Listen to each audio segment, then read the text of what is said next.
안녕하세요. 오늘은 민수기 2장에 대해서 나눠보도록 하겠습니다. 민수기 2장은 하나님께서 세우신 광야 교회가 어떤 형태로 진영을 갖추고 이동했는지를 이제 구체적으로 이제 묘사해 주고 있습니다.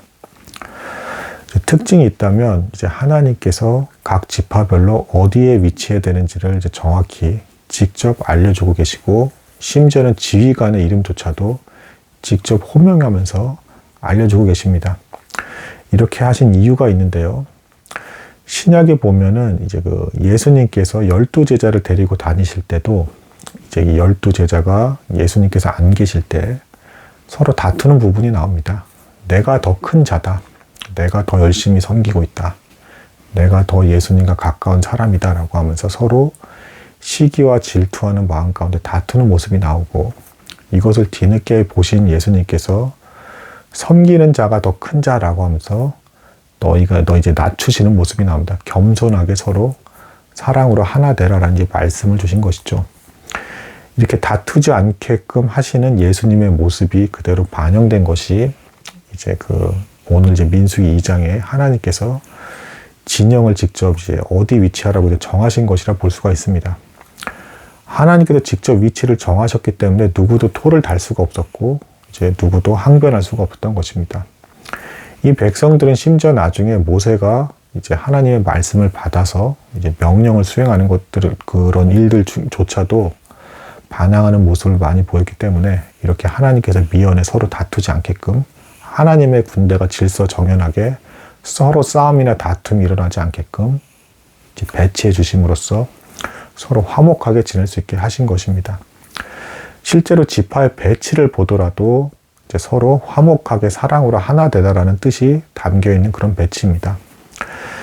자, 방위는 이제 해가 뜨는 동쪽으로 이제 시작이 됩니다. 그래서 동쪽, 남쪽, 그리고 서쪽, 북쪽, 이렇게 네 방향에 대해서 각각 세 지파씩 하나님께서 배치를 하셨는데, 예를 들면 이제 동쪽은 유다, 이사갈, 스불론 이 세 지파가 배치를 하고 있습니다. 근데 이 세 지파는 참고로 야곱의 첫째 아들인 레아의 아들들입니다.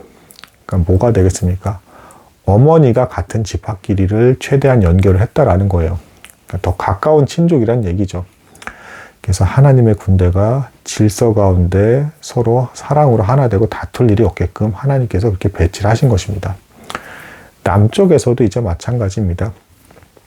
베냐민과 시므온, 그러니까 이제 레아의 아들입니다. 동일하게 그 레아의 직접적인 첫째 아들과 둘째 아들이 함께하고 있고, 원래 레위가 있어야 되는데 레위는 이제 가장 정중앙에 있는 하나님의 성막 주변을 직접 지키고 있었기 때문에 레위인이 빠진 대신에 이제 레아의 여종인 실바, 그러니까 레아의 직접 여종인 실바, 그러니까 이제 야곱에게 아들을 더 낳게끔 이제 기억을 하실지 모르겠지만 창세기에 보시면 레아와 라헬이 서로 이제 자매인데 서로 다투죠. 아들을 더 많이 낳게끔 하려고. 그래서 심지어는 여종까지도 야곱에게 보내서 이들을 통해서라도 아들을 더 얻겠다라는 이제 그런 행동을 하죠.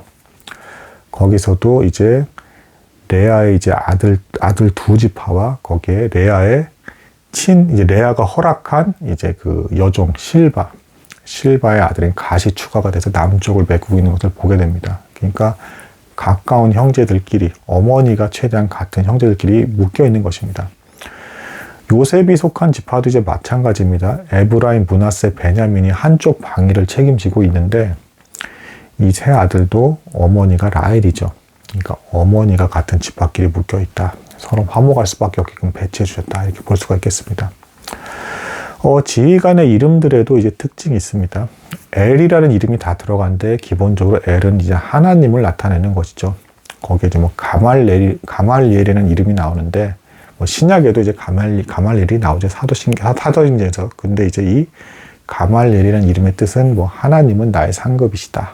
이제 이런 뜻이 되겠고, 엘리압 이렇게 또 있으면 나의 하나님은 아버지시다. 이런 식으로 해가지고 지휘관의 이름조차도 다 하나님을 기억하기 쉬운 이제 그런 이름을 가진 지휘관들이 많이 이제 배치되어 있다. 이렇게 볼 수가 있겠습니다.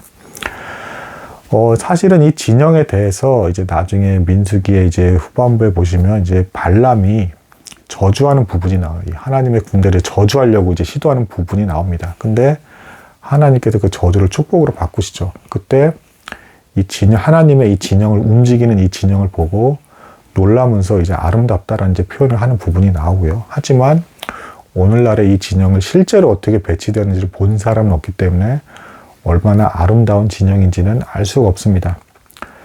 하지만 수십만 명이 이루는, 그러니까 하나님의 군대의 숫자만으로도 60만 3,550명으로 이제 나타나고 있습니다.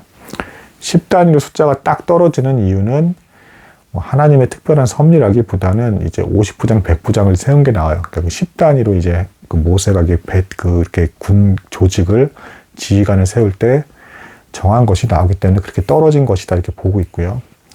가족들이나 여러 가지 이제 친족들까지 다 포함을 하면, 이제 여인들까지 포함을 하면 이제 수백만이 됐을 텐데, 이 수십만 명의 사람으로 이루어진 진영이 광야에서 이제 이동을 하는 거니까, 아주 질서정연하게 이동을 하는 거니까 얼마나 장관이었을까라는 것을 이제 상상할 수가 있습니다.